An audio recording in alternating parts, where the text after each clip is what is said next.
If this were the only evidence we have of visits to the ancient world by beings who could fly, it'd be easy to say it's all just fantasy.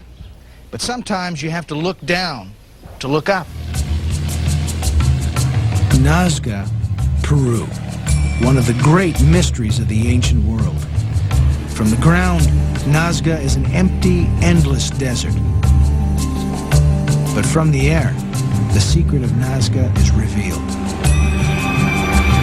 The desert is in fact a tapestry of elaborately carved lines and figures stretching for more than 100 miles. From the air, you can see the famous figures of the spider, the hummingbird, and the monkey.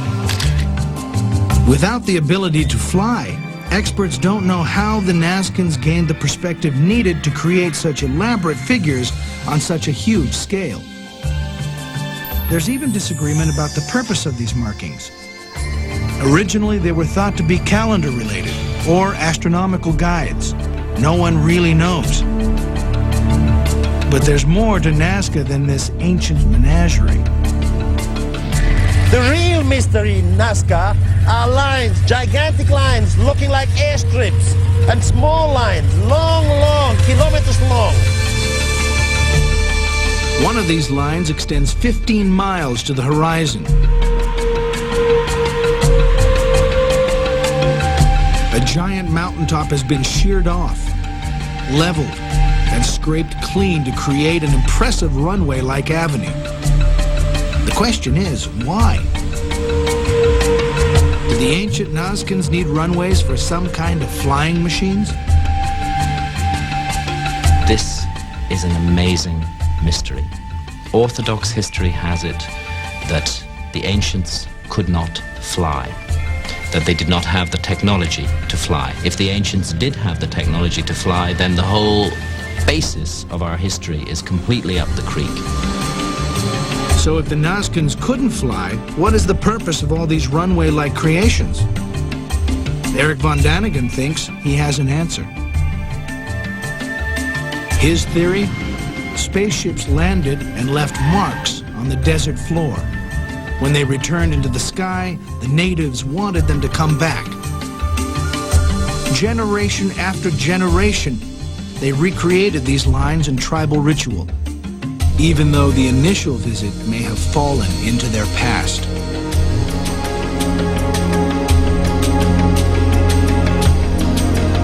There is one more clue that the ancient Nazcans may have had a close encounter with extraterrestrials.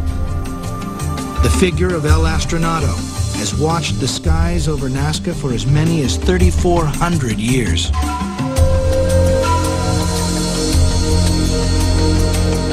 Could this strange-looking image be a greeting from a primitive but friendly society to airborne visitors?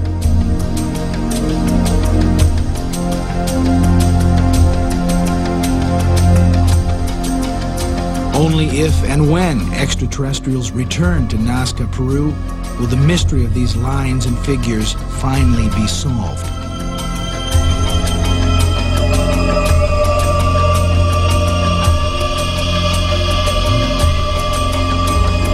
If some kind of flying machine or Vimana did visit the Earth in ancient times, one can imagine the terror some people may have felt in their presence. In Turkey, the eerie landscape is dotted with hundreds of small caves in the soft volcanic rock. But the real mystery of this region can't be seen above ground. Perhaps 2,500 years ago, elaborate cities were carved deep under the earth. Were these intricate maze-like settlements a primitive air raid shelter to protect the citizens from airborne enemies? There are caves and chambers all over. One of these cities descends 130 feet underground through as many as 18 stories. This is just one of nearly 200 subterranean cities in the region. Perhaps 30,000 people once lived in them. A tunnel 5 miles long linked two cities together. Experts say the underground cities have been used for many different purposes over the last 2,500 years. Eric von Daniken wonders, why did generation after generation seek refuge beneath the earth? If fleeing an invading army or religious persecution, frightened citizens could have hid in the mountains above ground. Why did people burrow a labyrinth of subterranean chambers underground? What was the true purpose of these cities? These people were hiding out, afraid of some enemy. But all this doesn't make sense. Any enemy could simply come in here, or they were sitting in a trap. It must have been an airborne enemy. An enemy from the sky. Still ahead on Chariots of the Gods, the mysteries continue. Why did an ancient culture deform the heads of their children? Then, did extraterrestrials leave a message for us in the giant stones of France? Plus, Eric von Daniken investigates whether visitors from another world taught the ancient Egyptians the secrets of electricity. Você está assistindo Enigmas, Carruagens dos Deuses. Uma mulher. Continue assistindo Enigmas, Carruagens dos Deuses. Chariots of the Gods will continue right here on ABC.